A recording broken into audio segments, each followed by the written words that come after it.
Hi! In front of me is TCL 405, and today I would like to show you how you can add emergency numbers.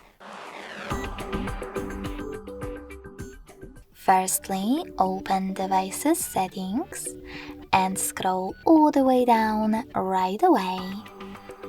Then tap on Safety and Emergency.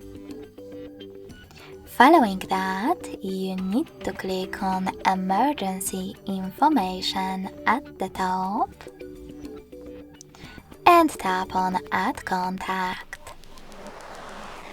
Now select one of your contacts that you wish to add and do exactly the same to all the other important ones.